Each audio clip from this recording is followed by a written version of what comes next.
Oi, pessoal! Sejam muito bem-vindos a mais este vídeo da nossa série sobre inteligência artificial e o seu uso no cotidiano. Hoje a gente vai contar um pouquinho de história. Vocês gostam de história? Confesso que eu sou apaixonada por história. Tanto que uma das coisas que eu mais gosto de ler são biografias. Mas na escola não era bem assim. Eu era uma aluna péssima em história e geografia. Porque, né, TDAH, hiperativa, não conseguia ficar parada assistindo, ou então só ali copiando. Porém, esta história vai ser uma história que vai traçar pra gente qual que é a linha do tempo da inteligência artificial até chegarmos, né, nos nossos dias com a Generative AI. Beleza, galera? Bora lá que tem muito conteúdo para hoje.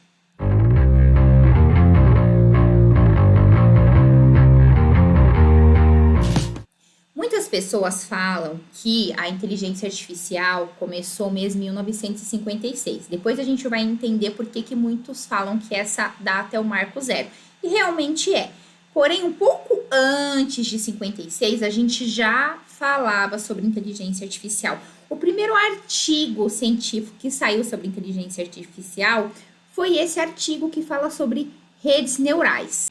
Então, o que é uma rede neural?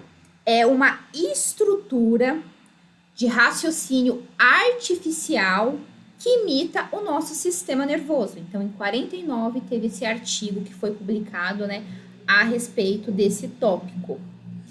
E um pouquinho mais à frente, no ano de 1950, teve o primeiro programa para uma máquina onde imitava o jogo de xadrez. E eu tenho certeza que vocês já ouviram falar, né, sobre esse jogo de xadrez, que foi super famoso.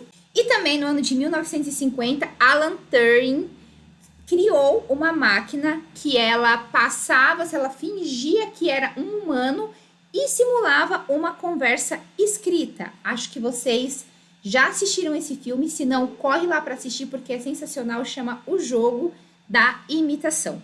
51, a gente teve uma calculadora matemática que simulava ali as nossas sinapses. O que são sinapses? São as ligações que nós temos entre os nossos neurônios. E o nome dessa calculadora matemática é chamada SMART. No ano de 1952, Arthur Samuel, ele fez um jogo de dama que ele melhorava ali por conta própria. Então, é muito a questão do que a gente chama hoje de machine learning, onde a máquina aprende, né, com a própria máquina. E aí, em 56, como a gente falou no início, nós tivemos o nosso marco zero, que foi quando ocorreu uma conferência em Dartmouth, e nessa conferência teve ali uma reunião de diversos pesquisadores que entendiam e pesquisavam sobre esse assunto. E foi quando foi definido e criado, né, o nome para esse tópico. E essa linha de estudos foi conhecida como inteligência artificial. Continuando um pouquinho mais a nossa história, em 57 a gente teve a Perceptron. Eu dou risada porque parece o nome de um Transformer.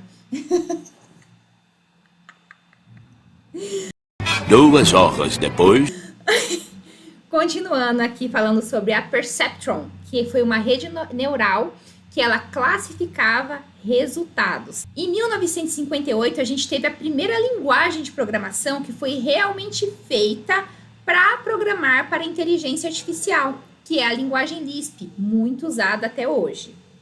59 foi batizado ali o termo que a gente usa de aprendizado de máquina, que é o machine learning, que é um sistema que dá aos computadores a habilidade de aprender uma função sem ser previamente programado para isso. No ano de 64, a gente teve ali o nosso primeiro chatbot, que o nome era Elisa. E aí essa Elisa, ela conversava imitando uma psicanalista. E aí, em 69, o mundo ficou meio ensandecido e apaixonado pelo robô chamado Shake. Esse robô, ele reunia uma certa mobilidade e também ele falava e tinha alguma autonomia ali também de ações. Caminhando um pouquinho mais, né, por volta ali dos anos de 70 e 80, esse assunto de inteligência artificial, ele acabou caindo ali perdendo hype, como os jovens falam hoje, né? Então, foi uma era que foi conhecida como o inverno da inteligência artificial, porque não houveram grandes novidades e nem investimentos nessas áreas, até o ano de 1980. Ai, Padmé! Aqui você que apareceu, fofinha da mãe. Que fofinho! Então, até termos, né, no ano de 1980, aquilo que a gente conhece como sistemas especialistas, que eram softwares que realizavam várias atividades complexas e específicas, fazendo ali o papel de um humano com raciocínio, só que muito mais rápido do que o humano. No range de 82 até 1990, o Japão, que a gente sabe que nunca tá para brincadeira quando o assunto é tecnologia, começou a investir em processamento de máquina. E em 97, a gente teve, né, a nossa famosinha Deep Blue da IBM, que foi quando ela derrotou o maior campeão de xadrez da época, né? Então, essa máquina que foi programada para poder jogar xadrez derrotou o maior campeão da época. Entrando no ano 2000, ali em 2005, a gente teve um robô que ele foi conhecido como Big Dog, que foi um robô muito importante, né, para áreas de estudos para carros autônomos. Em 2008, a gente tem a NPL, que é ali o processamento, né, de linguagem natural. Foi quando o Google lançou o reconhecimento de voz. E aí, em 2011, teve toda a evolução, né, do processamento de linguagem natural. E nós tivemos ali uma enxurrada de assistentes virtuais, como a Alexa, Cortana, Google Assistant, e também a gente teve ali o Watson, da IBM, que é aquele supercomputador que hoje é utilizado em diversos campos, como a saúde, direito, áreas físicas, matemática e afins. 2012 começou um aprofundamento no Deep Learning. Foi quando o Google começou a treinar ali o seu algoritmo para identificar os gatinhos.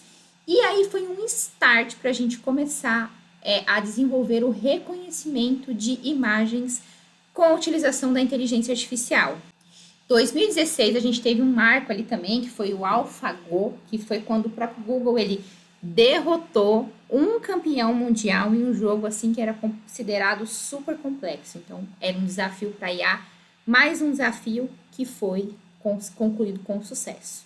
E aí, hoje, a gente chega na era da Generative AI, que é a inteligência artificial gerando coisas super legais pra gente. Mas quais são essas coisas super legais, Camila? Calma, a gente vai falar disso no nosso próximo vídeo da série. Mas a Generative AI, ela é um ramo da inteligência artificial que cria, assim, milhares de conteúdos novos. Textos, imagens, músicas, vídeos e o céu é o limite. A Generative AI, ela aprende com dados que já existem. Então, ela usa bases de dados para conseguir gerar os seus resultados. E esses resultados, eles expandem os resultados originais ou eles imitam os resultados originais daqueles dados, né, de origem que a inteligência artificial está utilizando. E aí a gente vai falar um pouquinho sobre isso, mas assim, como eu falei, não tem limite. A Generative AI, ela ajuda na parte de tradução automática, ela cria imagens de arte, vídeos, tem muita questão de desenvolvimento de medicamentos, desenvolvimento de contratos. É uma área, assim, que está se desenvolvendo muito, muito, muito rápido. Aqui eu deixo algumas dicas, mas nas minhas outras redes sociais eu falo muito sobre dicas de podcasts, de outras coisas que falam sobre inteligência artificial, que levantam questões muito importantes também, e que a gente consegue, né, ter ali uma visão mais ampla de mundo para entender como que a Generative AI ela é importante, apesar de levantar questões éticas, né, no uso ali da sua propriedade intelectual e também na questão da informação. Toda essa parte agora de Generative AI a gente vai falar nos próximos vídeos da série e a gente vai focar mais nisso do que nas inteligências artificiais anteriores. Combinado, pessoal? Então, hoje era um pouquinho de história, uma aula de história aí pra gente. Eu achei muito legal, gostei muito de pesquisar sobre esse assunto, conhecer a história da inteligência artificial. Espero que tenha sido conteúdo muito rico para vocês e manda esse vídeo se alguém mais, né? Se vocês conhecerem alguém que vai se interessar por esse assunto. Será um prazer. Deixa aqui embaixo seu comentário se você tiver qualquer dúvida. Muito obrigada e até o próximo vídeo da série.